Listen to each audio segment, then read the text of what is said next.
Selon Albert Einstein, la folie c'est de faire plusieurs fois la même chose et de s'attendre à un résultat différent à chaque fois.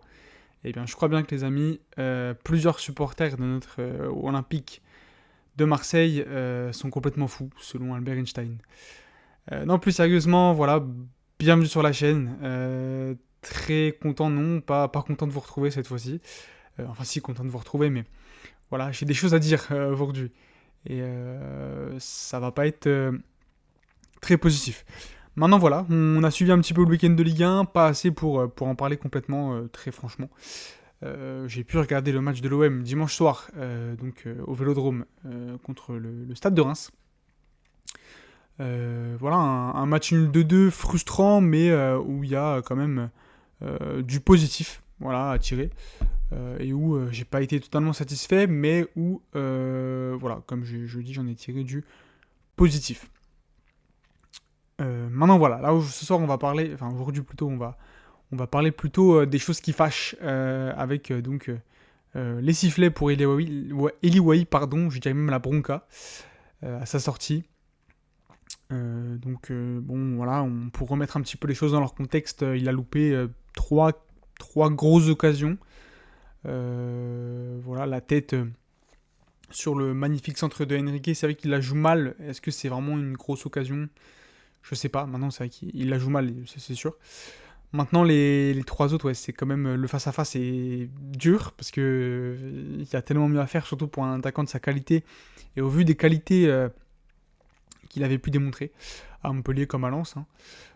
Et puis bon, bah, les deux autres, voilà, ils lui reviennent dessus. Celle où c'est Greenwood qui frappe, c'est vrai que t'as Diouf qui la touche, t'as un sauvetage de Okumu, je crois, ou Agbadou, je sais plus, mais il y a un super sauvetage aussi, voilà. Et voilà, celle où on pense tous qu'il est hors jeu, là, c'est pareil, c'est compliqué. Tu peux pas, en fait, à la limite, t'en loupes une dans ce match-là, en loupes une des trois et tu en mets une autre, bon, allez, pourquoi pas. Et même tu gagnes le match, je pense que ça passe, personne ne dit rien. Mais comme t'as fait match nul, bon, voilà. Et ouais, voilà, en plus de ça, tu marques pas. Donc ça, c'est vrai que c'est terrible. Maintenant, est-ce que ça valait les sifflets? Eh bien, pour moi, non. Je vais répondre un petit peu à tout ça là dans cette vidéo parce que j'ai pas envie de m'acharner, enfin, de parler de Wai, j'ai envie de parler d'un cas global parce que c'est vrai que ça commence à me gonfler très sérieusement. Qu'on refasse, voilà, sur la miniature, hein, tous les ans, la même erreur en fait, hein, tout simplement. Tous les ans, c'est la même chose. On recommence et voilà. Là, c'est Wai. Il y a 2 saisons, c'était Tudor. Enfin, bref, voilà. Eli Wai, qui a, je le rappelle, hein, 2 matchs dans les jambes avec l'Olympique de Marseille. Le premier match à Brest, du coup, c'est vrai que pas très connecté dans le jeu, mais tu vois, voilà, des courses, il est volontaire. Il marque son penalty, voilà. En 2 matchs, il a un but, hein, mine de rien, même si c'est un penalty.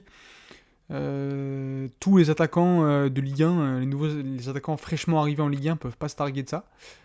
Euh, et donc voilà, la prestation face à Reims a été meilleure, je trouve, dans le jeu, beaucoup plus connecté, les mêmes efforts, hein, d'ailleurs ça, il est volontaire sur les 2 matchs, hein, ça on peut pas le nier. Mais plus connecté, c'est vrai, au jeu, voilà, très intéressant. J'aurais peut-être même aimé le voir sur la fin de match.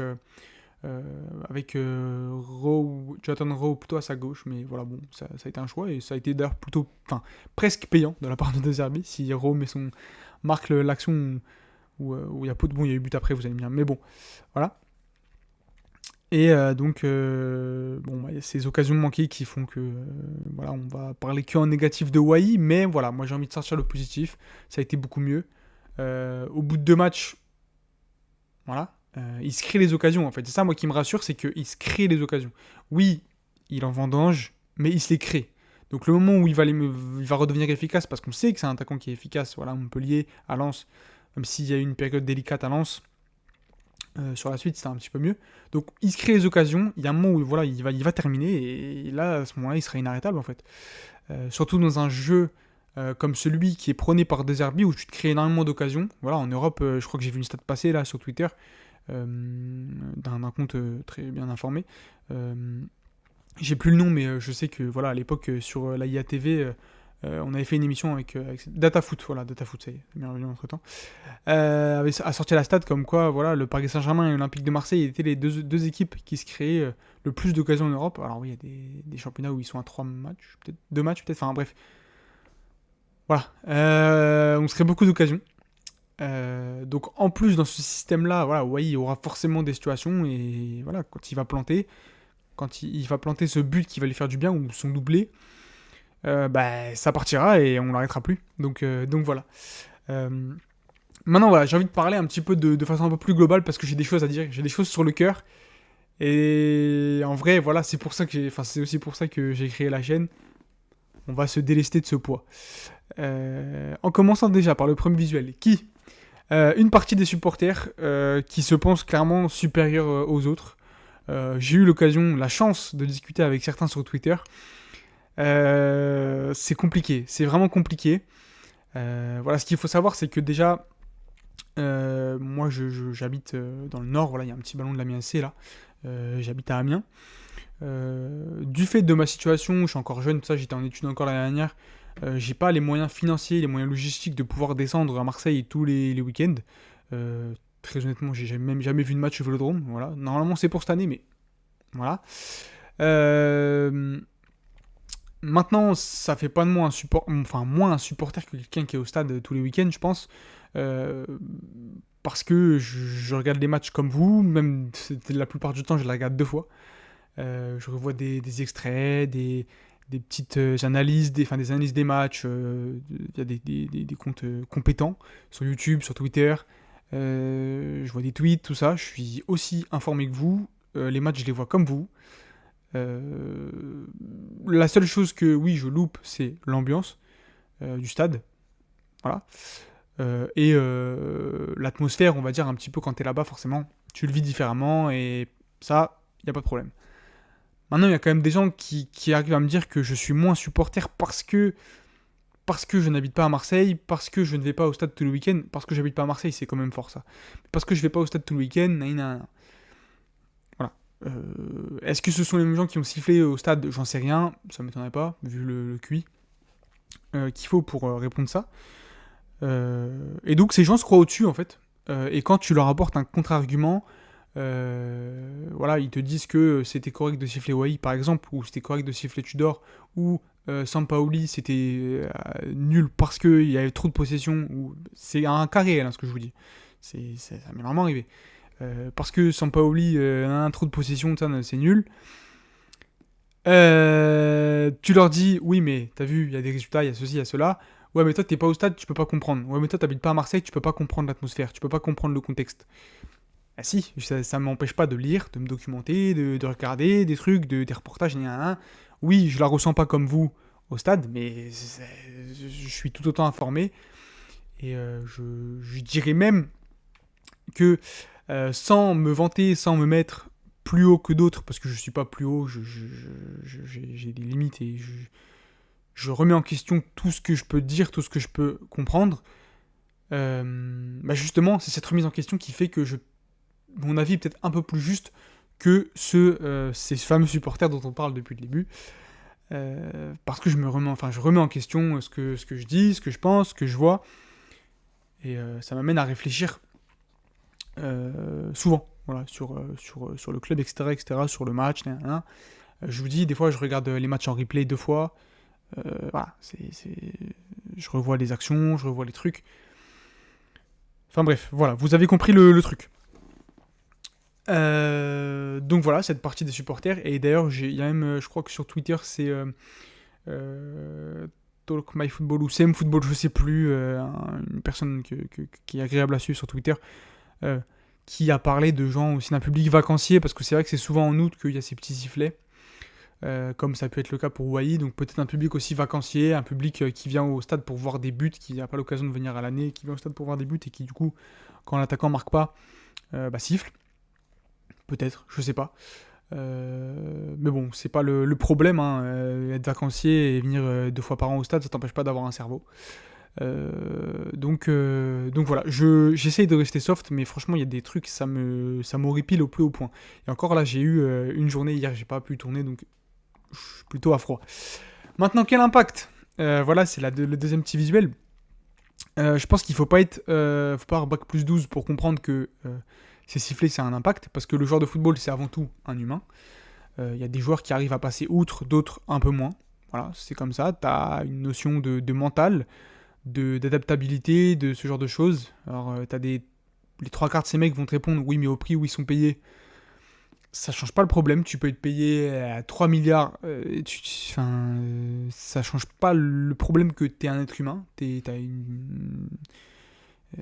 un cerveau, une tête, une psychologie, tout ça. C'est le corps humain. Ça, on est tous pareils dans la constitution. Après, voilà, ça a un impact un peu différent, évidemment, selon les joueurs, selon les personnes.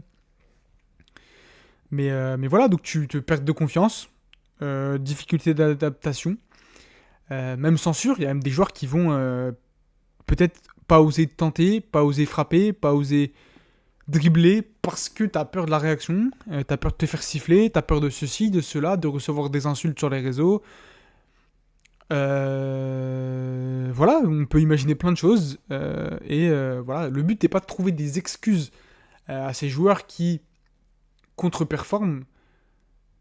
Le but est juste d'expliquer l'impact que ça peut avoir sur ces joueurs. Voilà, ouais, je sais pas comment ça va se passer mentalement. Franchement, je pense qu'il va pas douter longtemps. Voilà. Maintenant, on peut citer d'autres cas qu'on citera après. Mais si tu siffles un joueur tous les matchs, est-ce que tu t'attends réellement à ce qu'au match d'après, il soit à 200%? Voilà, on peut parler de folie, je pense, Albert Einstein. Tu t'attends à quoi? En recommençant tout le temps les mêmes choses, tu t'attends à ce que ce soit différent? À ce que, bah, comme t'es là, parce que on sait pas pourquoi, bah en fait tu l'as sifflé dans un match, bah tu sais quoi, il met quadruplé match d'après. Incroyable, non? Non, ça... Non, non, non, il y a des joueurs, oui, qui ça impacte moins. Aubameyang, par exemple, ça l'a peut-être un peu moins impacté, ou au contraire, ça l'a peut-être même motivé, je sais pas. Mais ça reste très rare. Et c'est pour ça que siffler au premier match au Vélodrome, au deuxième match tout confondu, il est arrivé il y a 2 semaines, le type, le siffler, je sais pas, il y a des connecteurs logiques normalement qui dans ton cerveau qui te disent ah c'est peut-être pas l'idée du siècle.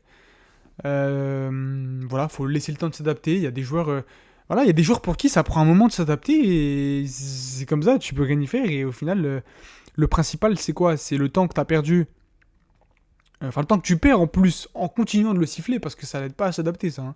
Le temps que tu perds en continuant de le siffler, ou est-ce que c'est le fait d'essayer de le faire remonter la pente et que ensuite il claque, il claque, il claque? Bah, moi, mon choix, il est vite fait, je vous le dis.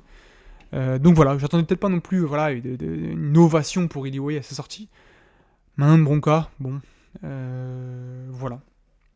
Donc ouais, on a dit perte de confiance, difficulté d'adaptation. Il y a des joueurs pour qui c'est plus compliqué. Bah Vitinha, clairement, il a montré des grosses qualités à Braga. Vous allez m'insulter, hein, mais c'est mon avis. Grosse qualité à Braga. Là, au Genoa, pardon, à Gênes, c'est un petit peu mieux, même si c'est pas l'extase. C'est un petit peu mieux. Il y a eu cette grosse période de trou à l'OM. On sait qu'il a eu des difficultés avec sa famille, etc. Quitter sa famille, etc. Des difficultés d'adaptation.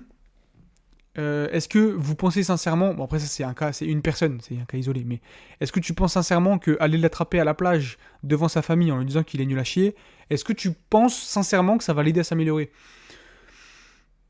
Ouais, non, moi je pense pas en vrai, hein. Je pense que la réponse est plutôt logique, mais apparemment pas pour tout le monde. Donc voilà, pour l'impact. Et ce que ça peut donner sur les joueurs, hein, voilà. Et enfin, le dernier petit visuel, la dernière chose que j'ai à dire, trop récurrent, avec la tête de Tudor en fond. Igor Tudor, premier match, Bronca. Le type a même pas joué, même pas entraîné une minute officielle, Bronca. Alors qu'en plus, tu sais qu'il a un jeu très énergivore, très physique. Donc faut le digérer, il faut digérer la prépa qui était très dure, mais qui au final nous a permis quand même de sortir des gros matchs après, notamment en Ligue des Champions. Contre Tottenham, physiquement, l'aller, je veux dire. Le retour, ouais, pardon. Le retour, on craque à la fin, mais c'est pas physique, c'est parce que t'es tout le temps vers l'offensive. Et, euh, et non, comment? Pourquoi le sifflet pré-match, il a même pas joué une minute officielle? Venez, on lui laisse le temps de mettre son projet en place, de tout ça. Donc voilà, Balerdi. Est-ce que je dois parler de Leonardo Balerdi? Je pense que c'est le cas le plus. Voilà, Balerdi, sifflé, hué, conspué. Alors oui, il y a des erreurs et tout. Là, je suis pas en train de dire que c'est injuste. Enfin, oui, c'est injuste, mais que les joueurs faisaient des top performances et on le sifflait. Attention, c'est pas ça que je dis. Je suis pas en train de chercher des excuses aux joueurs, encore une fois. Juste, j'essaye de dire, voilà, si on connecte 2 minutes son cerveau, bah en vrai, le sifflet au bout du deuxième match, ça avance à rien. Donc voilà, Balerdi, bah voilà, conspué, etc. Il y avait beaucoup d'erreurs dans le jeu et c'était pas top. Pareil, qui a isolé, mais il y a quand même un Ahuri qui a été jusqu'à faire une grève de la faim devant la commanderie pour réclamer le départ de Balerdi, qui a été jusqu'à faire signer Nuno Tavares, qui comprenait pas un mot de français bien sûr, hein, mais jusqu'à faire signer Nuno Tavares. Balerdi, il voit l'image, tu penses que le lendemain dans le vestiaire c'est comment? Tu penses que le type il va le checker normal, bonjour, ça va, nanana. Donc ouais, voilà, c'est des choses qui paraissent logiques, mais apparemment pour certains ça l'est pas. Donc voilà, après encore une fois, Balerdi, j'ai été le premier à lui tomber dessus sportivement, à dire ouais, Balerdi pour le moment c'est nul, il n'y a rien à en tirer. J'ai été le premier à faire ça, le premier, mais c'est sur des critères sportifs, tu parles du sportif, t'es pas là à harceler le mec en mode ouais t'es nul, le mec il voit même pas ma vidéo, vas-y, et je dis ouais bah là l'erreur elle est pas bonne, et ça c'est, je pense que même lui il le sait. Quand il revoit ses erreurs, il se dit ah ouais, j'ai fait le con. Ouais, voilà, tu vois, il sait qu'il a pas été bon, c'est un sportif, c'est un mec. Enfin bref. Donc voilà, Balerdi aujourd'hui maintenant il est capitaine, c'est limite le meilleur joueur de l'effectif. Voilà. Comme quoi, hein. Voilà, Vitinha, bon bah j'en ai parlé. Après ça, Vitinha c'est peut-être le moins performant des cas qu'on cite, mais voilà. Aubameyang, il a redressé la pente et ça a été beaucoup mieux, mais il a pas kiffé les sifflets. Je pense qu'on a pu le voir à son regard quand il marque contre l'Ajax. Hein. Surtout au bout de 2 mois et demi, même si j'étais le premier à dire qu'Aubameyang c'était pas assez pour le salaire, pour le statut, etc. Voilà. Et puis voilà, même si on est un peu débile, on peut tomber dans le pourquoi acclamer Greenwood avec l'extra sportif et siffler Eli au bout du deuxième match, alors qu'il a déjà un but au compteur en plus. Voilà, le paradoxe. Mais bon, après, ça, c'est un autre débat, c'est un autre sujet. Et c'est pas le sujet de la vidéo. Et voilà, j'ai pas non plus envie de rentrer dans le truc polémique en mode pourquoi lui, pas lui. C'est pas ça le but, c'est juste. Voilà, si on met un peu en relief, à première vue comme ça de prime abord, c'est quand même pas. Voilà. Donc bref, voilà, je pense que j'ai fait un peu le tour de ce que j'avais à dire. Vraiment, on n'en peut plus. Pitié, pitié, tous les supporters qui voient cette vidéo et qui hésitent encore, s'il vous plaît, ne huez pas Deserbi par pitié. Après, je te retrouve avec des Tudor, des Sampaoli, enfin Tudor non, mais des Sampaoli, enfin Sampaoli non, mais Tudor qui s'en va au bout d'une saison. Si on veut réussir sportivement, si on veut gagner des titres, il faut faire un cycle complet, un cycle plein. Là, il y a un cycle de 3 ans qui est engagé. Au début, on va peut-être galérer, ça va peut-être compliquer de mettre en place le jeu de Zerbi. Peut-être on aura des galères, ça se trouve dans 4 matchs on est 18ème, j'en sais rien. Mais s'il vous plaît, ne huez pas Zerbi, ne le sifflez pas. Ou alors un petit peu, mais pas une bronca, tranquille. Ça va se mettre en place, les joueurs vont s'adapter, il y a encore des joueurs qui vont arriver encore là, je pense, en cette fin de mercato. Ça va se mettre en place, ça va s'huiler, ça va aller mieux, ça va aller bien, on va... Voilà, après ça se trouve dans 3 matchs on est premier et on gagne tout, je sais pas, je dis pas. Mais, voilà, tranquille, pour que ce soit un cycle sain, un cycle périn, ouais. Faut passer par des galères, des mois où ça ira peut-être moins bien, ça se trouve ça va aller très bien, dans 3 mois ça va être la galère et ça repartira, on ne sait pas. Tranquille, le projet va se mettre en place, les joueurs vont arriver petit à petit, et voilà. On peut pas en fait siffler au bout du deuxième match et se plaindre qu'à la fin de la saison, Deserbi il veuille s'en aller, que Brassier il a envie de partir, que peu importe qui, notre meilleur joueur, Eli Wahi, il a envie de tailler parce qu'il est fatigué du contexte et que la saison d'après il signe n'importe quel club de PL et il finit la saison à 30 buts en fait. On peut pas se plaindre. On peut pas se plaindre. C'est pas possible. C'est pas logique en fait. Donc voilà, on a en droit d'attendre des performances des joueurs, ça y a pas de problème. de l'entraîneur, il n'y a pas de problème. De la direction sportive, il n'y a pas de problème. J'étais le premier à parler de Longoria en négatif là cet été, mais tout en disant qu'il fallait quand même lui laisser une petite saison, la dernière, clairement, hein, voilà, la dernière chance. Regardez, il nous ramène des Zerbi, il nous ramène des joueurs de qualité, même si voilà, c'est un peu ça s'enchaîne. Il y a aussi Benassia dans le lot, bien sûr, pas de problème. Mais il faut du temps pour mettre tout ça en place. Donc voilà, il faut leur laisser le temps. Euh, Bon, j'espère maintenant que ce ne sera pas le même public à l'année. Je ne pense pas, du moins, c'est mon avis. Et j'ai hâte de voir ce que ça va donner sur la durée. Voilà, comment Iberg, comment est-ce que Kondogbia va revenir, est-ce que Veretout va être vendu, est-ce qu'au contraire il va se refaire sa place dans le 11, est-ce que Carboni, comment ça va se développer, Luis Enrique s'il va continuer de progresser, voilà, Balerdi la pente que ça va prendre, enfin tout ça. J'ai hâte de voir ça, mais il va falloir du temps pour bien assimiler les principes tactiques, les consignes, les préférences de jeu de chacun, voilà, tout ça. C'est logique, c'est normal. Quand tu arrives dans ton travail, à ton nouveau travail, t'es pas efficace dès le lundi 8h, t'es pas 100% efficace, et c'est parti, on y va. Non, bah non, c'est normal, il te faut du temps pour t'adapter à certaines choses, mettre en place certaines choses, et voilà. Là, c'est peut-être un peu plus long que l'exemple du travail, parce que t'as un coach et t'as, on va dire, 23 joueurs, en gros, qui doivent s'imprégner de ça, donc forcément, ça prend pas 2 jours. Mais voilà. Donc voilà, j'espère que je sais même pas, cette vidéo vous a plu ou pas, j'en sais rien en vrai. Et voilà, mais j'avais des choses à dire, j'avais des choses sur le cœur. Et voilà, c'est juste mon avis là-dessus. Surtout sur la direction que peuvent prendre certains supporters, que j'aime pas du tout. Et voilà. Encore une fois, laisser du temps. Regardez Arteta, enfin bon, c'est pas le même contexte, etc. Mais Arteta, la première saison, en novembre, octobre, il est 16ème. 16ème de Première Ligue avec Arsenal. Maintenant, tactiquement, je parle pas de... Parce que oui, le Real concurrence Manchester City, mais sur des qualités individuelles, voilà. Tactiquement, Arteta concurrence Manchester City pour le titre Première Ligue. Tactiquement, il la regarde droit dans les yeux. Là, cette saison, voilà, ils vont jouer le titre. Et ils seront ambitieux en Ligue des Champions. Voilà. Ça a mis un peu de temps. Mais aujourd'hui, voilà, Arteta, c'est un des meilleurs tacticiens du monde. Enfin, il est considéré comme un des meilleurs tacticiens du monde. Avec des joueurs, top joueurs, Saliba, etc., top joueurs à leur poste. Voilà. Enfin bref, parce que voilà, tout ce que je dis, je le sors pas tout droit de mes fesses. Hein. C'est concret, c'est des exemples, c'est des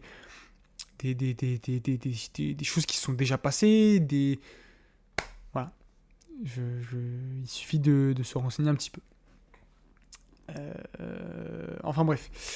J'espère que la vidéo vous aura plu. En commentaire, n'hésitez pas à me dire voilà, si vous trouvez que c'est abusé, si les sifflets sont abusés ou si moi j'abuse, enfin voilà, ce genre de choses. Tant que c'est respectueux, on répondra tranquillement et on débattra de ça.